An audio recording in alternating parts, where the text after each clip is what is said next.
Senator John McGee resigned today from the Idaho State Senate. Majority Leader Bart Davis and I informed Senator McGee of allegations against him of sexual harassment involving a Senate attaché. In light of these allegations, Senator McGee informed us that he believed it was in the best interest of the Senate and for him to resign from the Idaho State Senate. John McGee has submitted his letter of resignation today. On Saturday afternoon, this last Saturday, February 18th, the Majority Leader and I were notified of confidential allegations of sexual harassment against John McGee. The Idaho Senate takes all allegations of sexual harassment very seriously.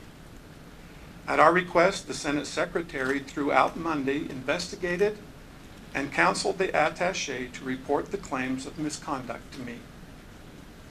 Monday afternoon, the attaché, together with the Majority Leader and the Senate Secretary, met with me to report the asserted misconduct. I immediately reassigned the attaché to another position within the Senate. In this situation, my first priority is to ensure the safe, secure, and professional work environment of our Senate employees. My second priority is to protect the integrity and the institution of the Idaho State Senate. The Senate attaché is currently on paid leave. In requesting confidentiality for the woman involved, I ask that all parties respect her privacy. This is an extremely difficult time for her. Senator John McGee does not admit any wrongdoing. I have requested the Attorney General's office to further review the matter. We also express our compassion to John McGee's family, and most particularly his wife. We'll stand for a few questions. Betsy. Was the attaché involved a minor? The attaché was not a minor.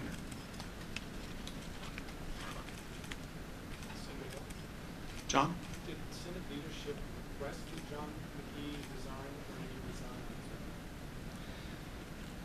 The ultimate result is that John McGee resigned. Obviously, we discussed the various options that were available.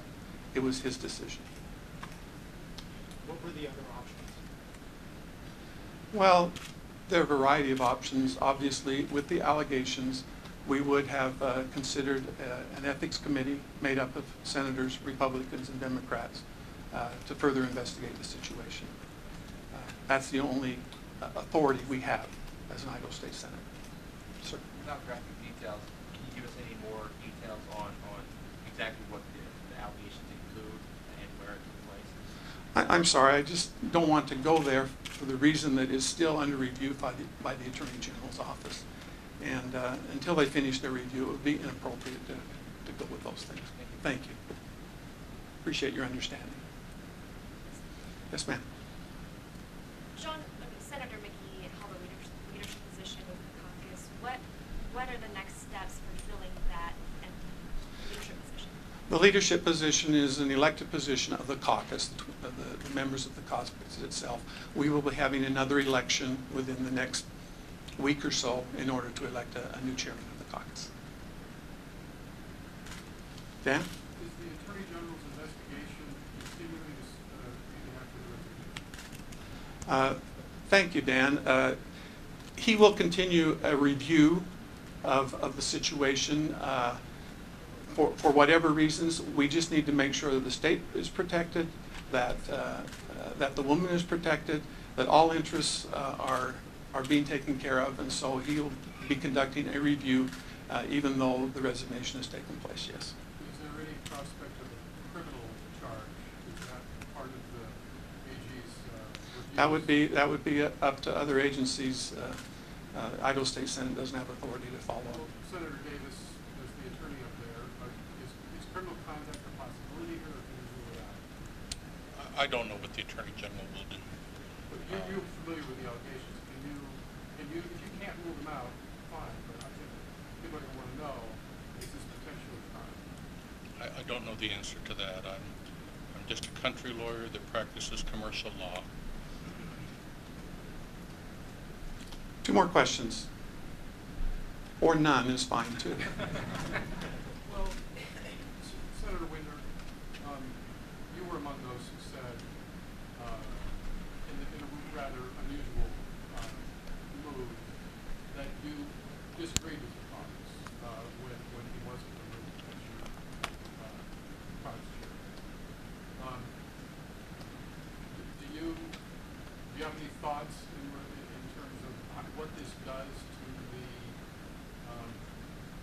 comity amongst you and your colleagues? Are you saying, "I told you so, guys"? We should have cut him loose 2 months ago. Thank you, Dan. No one's saying I told you so. I think we really were optimistic over the last almost month that the Senate was healing, that issue was behind us. The caucus had spoken, the majority had voted in favor of retention. We had made our point that it wasn't unanimous, and I think we all moved on. I think we were all working well together, and in all honesty, this fell out of the sky. Thank you. One more question?